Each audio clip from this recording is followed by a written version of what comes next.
আসসালামু আলাইকুম রহমতুল্লাহি ওবরকাতুহু। সম্মানিত দর্শক, ডক্টর মোহাম্মদ ইউনূসের বিস্ময়কর উত্থান এবং বিস্ময়কর সৌভাগ্য এবং ঈর্ষণীয় প্রাপ্তি, এটি কেবল বাংলাদেশ নয়, সারা দুনিয়াতে তার জমানার যে সকল সফলতম মানুষ রয়েছেন তাদের মধ্যে তিনি অন্যতম। একটা মানুষের জীবনে যা যা প্রাপ্য, পরিবার, অর্থ, সম্মান, স্বাস্থ্য, কি নেই তার। তার বয়স এখন প্রায় ৮৮ বছর। এ বয়সে তিনি একেবারে ৪০ বছরের তাগড়া যুবকের মতো পৃথিবী ঘুরে বেড়াচ্ছেন। এখনো বলতে গেলে তার চশমা ছাড়াই তিনি চলাফেরা করেন, কথা বলেন, ইন্টারভিউ দেন, চোখে চশমা পরেন না, বাক্য হারিয়ে যায় না। কৌশল অবলম্বন করতে পারেন কথা বলতে গিয়ে। মুখের অভিব্যক্তি, অর্থাৎ তার যে রাগ, ক্রোধ, প্রেম, ভালোবাসা, এটা তিনি নিয়ন্ত্রণ করতে পারেন এই বয়সে। আপনি তার মুখ দেখে বুঝতে পারবেন না তিনি রাগত, না প্রেমাহত, নাকি প্রেমে উদ্বুদ্ধ, বুঝতে পারবেন না। এটি বিরল, এ বয়সে সাধারণত হয় না। ডক্টর মোহাম্মদ, যাকে বলা হয় মালয়েশিয়ার মাহাথির মোহাম্মদ, মোরালেস আপনি তার সঙ্গে এই ভদ্রলোকের এই বয়সজনিত যে জিনিসগুলো আছে সেটা তুলনা করতে পারেন, যে এখনও ডক্টর মাহাথির মোহাম্মদ যেভাবে উজ্জীবিত, আমাদের ডক্টর মোহাম্মদ ইউনূস সেভাবে আছেন।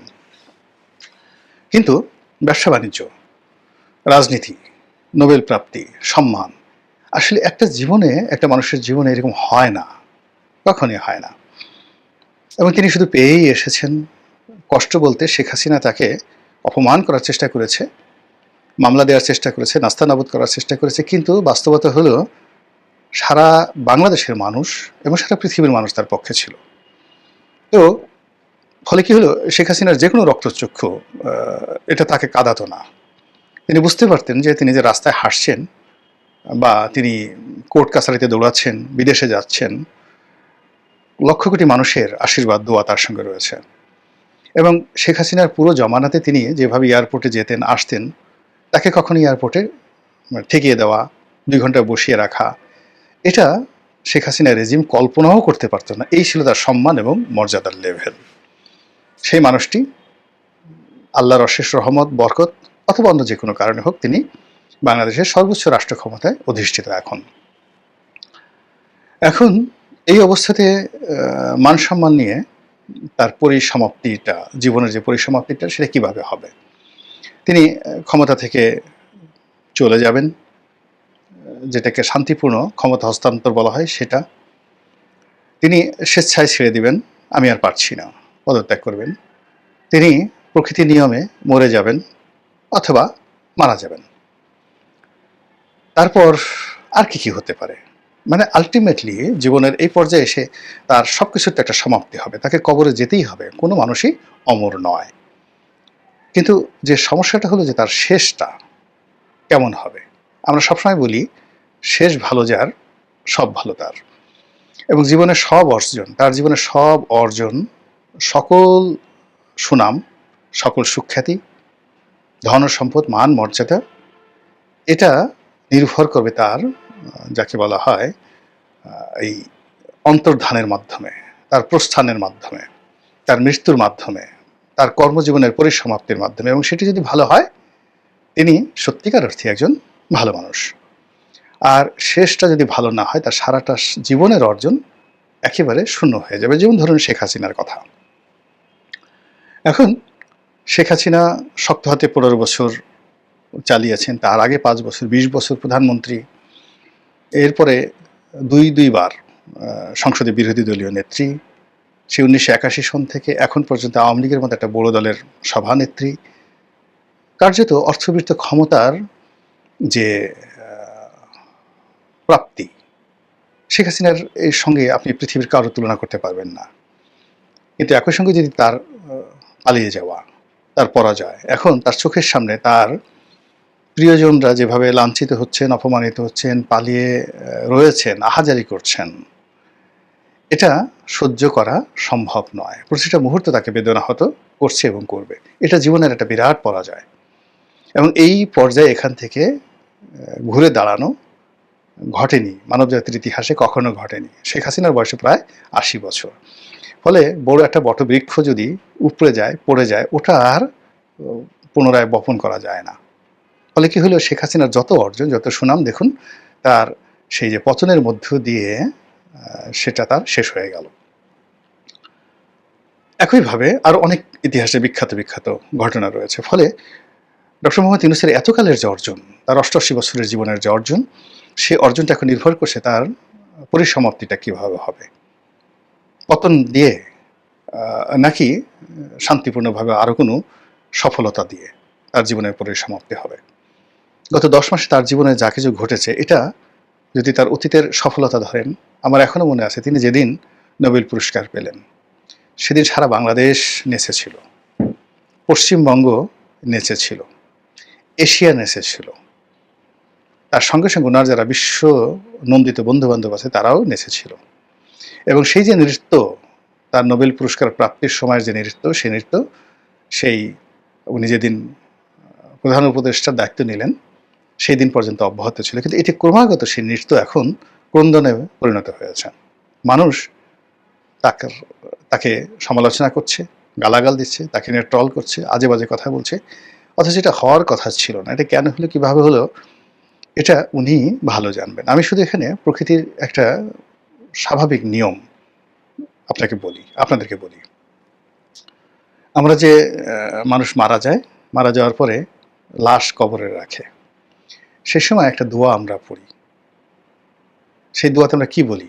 আল্লাহর কথা, পবিত্র কালামের পাকের কথা, মিনহা খালাকনাকুম অফিহা নুইদুকুম অমিনহা নুখরিজুকুম তারাতান উখরা। হে মানুষ, তোমাকে মাটি দিয়ে তৈরি করা হয়েছিল, আবার এই মাটির মধ্যেই তোমাকে গ্রথিত করা হলো, চাপা দেওয়া হলো, কিংবা কবর দেওয়া হলো। আবার এই মাটি থেকেই একদিন আবার তোমাকে উঠানো হবে। তো এই যে মৃত্যুর সময় যে একটা অমীয় বাণী পবিত্র কালামের, এর সঙ্গে আমরা দুনিয়াতে আরেকটি কথা, তোমারে বোধিবে যে গোকুলে বাড়ি শেষে, এটাও যেভাবে প্রিয়। আর যার যেখান থেকে উত্থান হয় ওখানেই তার পতন হয়। অর্থাৎ যে মানুষটি যে কর্ম করে তার উত্থান হয়েছে, সেই কর্মের মাধ্যমে তার পতন হবে। অতীতে আপনি দেখেন বঙ্গবন্ধু, রাজনীতি দিয়ে তার উত্থান, সেই রাজনীতির কারণেই তার পতন হয়েছে।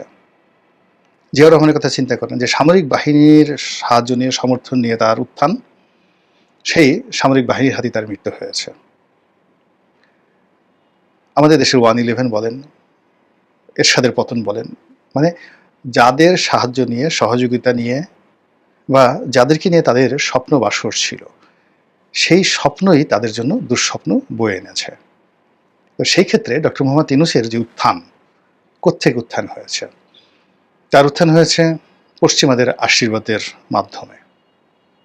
তার উত্থান হয়েছে কথা বলার যোগ্যতার কারণে।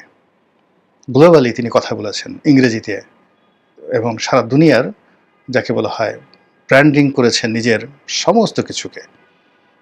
তার 3-0 থিওরি, তার গরিবের ব্যাংকিং, তার গ্রামীণ ব্যাংক, তার গ্রামীণ ফোন, তার কর্পোরেট লাইফ, তিনি যেখানে হাত দিয়েছেন তার অনবদ্য উপস্থাপনা, তার নির্মল হাসি, তার ফ্রেন্ডলি বন্ধুসুলভ ব্যবহার, এর ফলে তিনি বিশ্ব জয় করেছেন। এখন এই জায়গাতে এসে এই গত 10 মাসে দেখা গেছে যে তার সেই গুণাবলীগুলোই তার জন্য বুমেরাং হয়ে পড়েছে। তিনি যে বিশ্বাস এবং আস্থা নিয়ে কাতারে গেছিলেন, কাতারে আমির তার সঙ্গে দেখা করেননি। যে বিশ্বাস এবং আস্থা নিয়ে তিনি জাপান গিয়েছিলেন, কোনো ফলাফল হয়নি। তিনি যে বিশ্বাস এবং আস্থা নিয়ে ইংল্যান্ডে গিয়েছিলেন, কিচ্ছু হয়নি। অথচ এই আন্তর্জাতিক বিদেশের মাটিতে তিনি সবসময় যেবারই গেছেন অর্জন করে নিয়ে এসেছেন, অনেক কিছু অর্জন করে নিয়ে এসেছেন, প্রদর্শন করার মতো। কিন্তু এই গত 10 মাসে সবকিছু তার জন্য বুমেরাং হয়েছে। এই গেল এক। 2 নম্বর হলো পশ্চিমাদের যে আকণ্ঠ সমর্থন, সহযোগিতা, তাদের যে অ্যাডভার্টাইজমেন্ট, এগুলোর কারণে ডক্টর মোহাম্মদ ইউনূস মানুষ থেকে মহামানবে পরিণত হয়েছে। এবং তিনি আজীবন মানুষকে স্বপ্ন দেখিয়েছেন। তার গ্রামীণ ব্যাংক স্বপ্ন দেখিয়েছে, তার প্রতিটি প্রতিষ্ঠান, তিনি গ্রামীণ ফোন করেছেন, ওখানে চাকরি করাটাও একটা স্বপ্নের বিষয় ছিল। তো এই যে স্বপ্ন, তিনি মানুষকে স্বপ্ন দেখিয়েছেন এবং স্বপ্নের ফেরিওয়ালা রূপে আপনি ধরুন লিও টলস্টয় গল্প লিখে বা নাটক লিখে, আপনি Bernard Shaw, William Shakespeare, Rabindranath Thakur, Bankim, আমাদের বাংলা সাহিত্যে হুমায়ুন আহমেদ, মানে তাদের সার্থকতা কি? অসংখ্য মিথ্যা কথা বলে, মিথ্যা কাহিনী সুন্দরভাবে লিখে মানুষকে একটা স্বপ্ন উপহার দিয়েছেন। নজরুল কি করেছেন? তিনি প্রিয়তমাকে প্রেম নিবেদন করেছেন। তো কি করবেন? তিনি জ্যোৎস্নার আলো নিয়ে আসবেন, জ্যোৎস্নার আলো নিয়ে আসবেন চাঁদ থেকে। তারপরে আকাশে রংধনু থেকে তিনি আলতা রং নিয়ে আসবেন, এনে প্রেমিকাকে সাজাবেন। মানে তার পার্সোনাল কোনো ইনভেস্টমেন্ট নাই। সে একবারও বলছে না যে আমার পকেট থেকে 10টা টাকা দিয়ে 2টো সিঙ্গারা এনে তুমি আর আমি সস দিয়ে সিঙ্গারা খাবো আর তোমার মুখের দিকে তাকাবো। তিনি সবই প্রকৃতির হাতে ছেড়ে দিয়েছেন এবং সেই স্বপ্নে মেয়েরা পাগল। এর চেয়েও গান হয়? তো এরকম মানুষ স্বপ্ন দেখে পছন্দ করে, মানুষ মিথ্যা কথা শুনতে পছন্দ করে, গল্প শুনতে পছন্দ করে। আপনি রিয়েলিটি বলেন, আপনাকে যদি বলা হয় যে আপনার সারা শরীরে ক্রিয়াগুলো, পোকাগুলো কিরমির কিরমির করছে, মাইক্রোস্কোপ দিয়ে যদি আপনি দেখেন, তো আপনার মুখে অসংখ্য জীবাণু, ময়লা যদি আপনি মাইক্রোস্কোপ লাগান, তারপরে শেষে আপনার পেটের মধ্যে ময়লা, অসংখ্য গ্যাস, কৃমি, গুঁড়া কৃমি, ছোট কৃমি, অসংখ্য পোকা আপনার পেটের মধ্যে, আপনার নাভির গোড়ায়, আপনার লজ্জা স্থানে, আপনার সব জায়গাতে শুধু পোকা আর পোকা। এই যে রিয়েলিটি আপনাকে যদি কেউ বলে, আপনি বলবেন এই হারামজাদাকে ধর, একে পিটমোড়া করে ভালো করে বাঁধ, তারপরে ওকে মানে এক জোয়ার এক ভাটা আচ্ছা মতোকে পিটুনি দেয়, আমি দেখি এবং শান্তি পাই, ও আমাকে এই কথাগুলো বললো, অথচ সে কিন্তু সত্য বলেছে। কিন্তু একটা লোক যদি আপনাকে মিথ্যা কথা বলে, জনাব আপনি হলেন এ যুগের প্রমিথিউস, দেবতা প্রমিথিউস, আপনার মুখমণ্ডলে চন্দ্রের আভা, আপনার যে চরিত্র ফেরেশতাদের মতো পবিত্র, ফেরেশতাদের কিন্তু কোনো ক্যারেক্টারই নাই, চরিত্রই নাই, কিন্তু আপনাকে বলা হলো আপনার চরিত্র ফেরেশতাদের মতো পবিত্র, আপনি এত সুন্দর, আপনাকে দেখলে পাপ ক্ষয় হয়। পুরোটাই মিথ্যা কথা, তেল বললেও যা হবে, কিন্তু এগুলো শুনলে আপনার মন ভালো হয়ে যাবে। আপনি তাড়াতাড়ি বলবেন এই একে ধরে নিয়ে আয়, ছানা খাওয়া, মাখন খাওয়া, পোলাও খাওয়া, কোরমা খাওয়া। তো এইরকম কথার ফেরিওয়ালা, স্বপ্নের ফেরিওয়ালা যারা, তারা সবসময় মানুষ দ্বারা নন্দিত হন, মানুষ তাদেরকে ভালোবাসে। কিন্তু এই মানুষগুলো যখন রিয়েলিটিতে চলে আসেন, তখন তার সেই স্বপ্নের ফেরি করা এবং রিয়েলিটির মধ্যে বিশাল যে সমস্যা, এটি ডক্টর মোহাম্মদ ইউনূসের এই জীবনে আমরা হাড়ে হাড়ে টের পাচ্ছি। ফলে তিনি গত কয় মাসে রাষ্ট্র ক্ষমতায় বসে যে সকল স্বপ্ন দেখানোর চেষ্টা করেছেন, কথা বলেছেন, সবগুলো তার জন্য বুমেরাং হয়ে গেছে এবং তার পতনের কারণ হয়ে গেছে। 3 নম্বরে হলো কি, তিনি তার যে ক্ষমতায় আসার মৌলভিত্তি, এই মৌলভিত্তিকে তিনি অ্যাসার্টেন করতে পারেননি এখন পর্যন্ত। তিনি যদি বলতেন যে মহান আল্লাহ রাব্বুল আলামিন দয়া করে আমাকে রাষ্ট্র ক্ষমতায় বসেছেন, আমি সারা জীবনে যে ভুল করেছি, অন্যায় করেছি, পাপ করেছি, আমি এই আল্লাহর নিয়ামতের জন্য আনন্দ চিত্তে, সন্তুষ্ট চিত্তে আমি তওবা করছি, প্রকাশ্যে আস্তাগফিরুল্লাহ রাব্বিহিম মিন কুল্লি যামবি ওয়া তুবু ইলাইহি লা হাওলা ওয়া লা কুওয়াতা ইল্লা বিল্লাহিল আলিয়্যিল আযীম। 1 2 নম্বর হলো যে আমি সেকুলার রাজনীতি করেছি, সেকুলার জীবনযাপন করেছি, ধর্মকর্ম কখনো বিশ্বাসও করিনি, পালনও করিনি। তা আমি এই যে আল্লাহর নিয়ামত, এই আল্লাহ যে অসম্ভব, যেখানে আমি জেল জীবনের সংখ্যায় অতিষ্ঠ ছিলাম, আমি প্রতি মুহূর্তে মনে হতো যে এর চেয়ে মরে যাওয়া ভালো। সে আমাকে রাষ্ট্র ক্ষমতা যে আল্লাহ বসিয়েছেন, আমি বিশ্বাস করলাম যে পৃথিবীতে আল্লাহ আছে। তো তিনি, তার জায়গায় যদি আমি হতাম, আমি বলতাম যে সব কাজ বাদ, আমি আমার নিজস্ব হালাল উপার্জন দিয়ে আমি একটু উমরা করে আসবো, কাবা শরীফ তাওয়াফ করবো, আল্লাহ রাসূল মুহাম্মদ রাসূলুল্লাহ সাল্লাল্লাহু আলাইহি ওয়াসাল্লামের রওজা মোবারকে একটা সালাম জানিয়ে আসবো। আমি এই কাজ করতাম। উনি সেটা করেননি। তিনি আসমানের মালিককে ভুলে গেছেন, রাসূল পাক সাল্লাল্লাহু আলাইহি ওয়াসাল্লামকে ভুলে গেছেন, কোরআনকে ভুলে গেছেন। অথচ যারা কোরআনের জিকির করে তাদেরকে তিনি ইনস্ট্রুমেন্ট হিসেবে ব্যবহার করেছেন, না যে ইনস্ট্রুমেন্ট, নট যে হৃদয় থেকে যে না এরা দিনী ভাই, এরা সত্যি কথা আমাদের জন্য অনেক কিছু করতে পারে। তিনি সেই কাজটি করেননি। তিনি যে কাজটি করেছেন সেটা বলতে গেলে শিরক। তিনি বলেছেন এই ছাত্ররা আমাকে ক্ষমতায় বসিয়েছে। আরে বাবা, ছাত্ররা আপনাকে কিভাবে ক্ষমতায় বসাবে? যে ছাত্রদের কাপড় চোপড় ঠিক নাই, মেয়াজ ভাড়া দিতে পারে না, বাড়িতে যাদের ঘরে চাল নাই, ডাল নাই, এই গরিব মানুষের সন্তান, ওদের জীবন নিয়ে টানাটানি, ওরা আপনাকে কি করে রাষ্ট্র ক্ষমতায় বসাবে? রাষ্ট্র ক্ষমতায় বসিয়েছে আপনাকে আল্লাহ, আপনি আল্লাহর সে জায়গায় আল্লাহকে স্বীকার না করে আপনি বলছেন এই যে বিপ্লবীরা ছাত্ররা আমাকে ক্ষমতায় বসিয়েছে, আমি এই ছাত্রদেরকে আমার নিয়োগকর্তা মনে করি। এটা সরাসরি শিরক। এই কথা কেউ বলে না, বলা উচিত নয়। আপনার কথা হবে আলহামদুলিল্লাহ, আল্লাহ সকল প্রশংসার মালিক, আর তিনি সাহায্যকারী শক্তিরূপে আল্লাহ এই ছেলে মেয়েদেরকে যে যেটাকে বলা হয় সুলতান আর নাসিরা, সাহায্যকারী শক্তিরূপে এদেরকে পাঠিয়েছেন। এরা আল্লাহর হুকুমে যে কাজগুলো করেছে, এদের এই সাহস আসার কথা না, এরা আল্লাহর হুকুমে সাহস পেয়েছেন। আর এরা দুনিয়ার এত মানুষ রেখে আমাকে পছন্দ করেছে, আল্লাহর দরবারে শুকরিয়া, এবং আমি এদের প্রতি কৃতজ্ঞ। I am grateful. এবং তাদের এই অবদানের জন্য আমার পক্ষ থেকে তাদেরকে যতটুকু প্রতিদান দেওয়া সম্ভব আই উইল ডু। এটা হলো তার বয়সের জন্য একটা সত্যিকার অন্তঃস্থল থেকে কথা। কিন্তু সেটা না করে তিনি বললেন কি এরা আমাদের নিয়োগকর্তা। ফলে কি হলো দেখুন, তার এই যে শুরুটা, ছাত্ররা তাকে নিয়োগ দিয়েছে, এই ছাত্ররা এখন তার বিরুদ্ধে চলে গেছে বিরাট অংশ।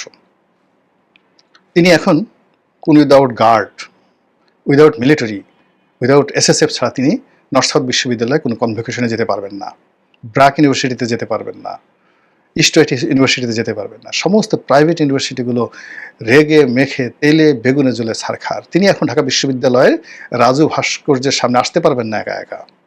অথচ তিনি যদি আগস্ট মাসের 6 তারিখে 2024 সালে ঢাকা বিশ্ববিদ্যালয়ে আসতেন, বসন্ত শুরু হয়ে যেত প্রকৃতিতে।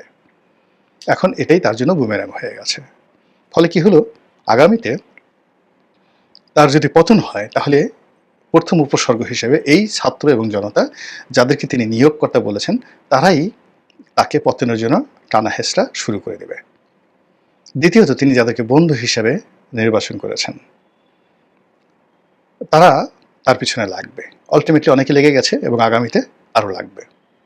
এবং সবার শেষে তিনি যাদেরকে শত্রু বানিয়েছেন এবং যাদের সঙ্গে অভিনয় করেছেন, মনে একটা বাইরে একটা, এই মানুষগুলো সব একত্র হয়ে যখন তার বিরুদ্ধে আওয়াজ তুলবেন, তখন হয়তো তার কাছে মনে হবে যে না, এর চাইতে আগেই ভালো ছিলাম, বিদেশে যেতাম, আসতাম, মাঝে মধ্যে কোর্টে হাজিরা দিতাম, শেখ হাসিনা গালাগাল করত, আর সারা দেশের মানুষ, 18 কোটি মানুষ প্রশংসা করত, এমনকি আওয়ামী লীগের লোকজনও প্রশংসা করত, কিন্তু শেখ হাসিনা গালাগালি করতো, ওটাই ভালো ছিল।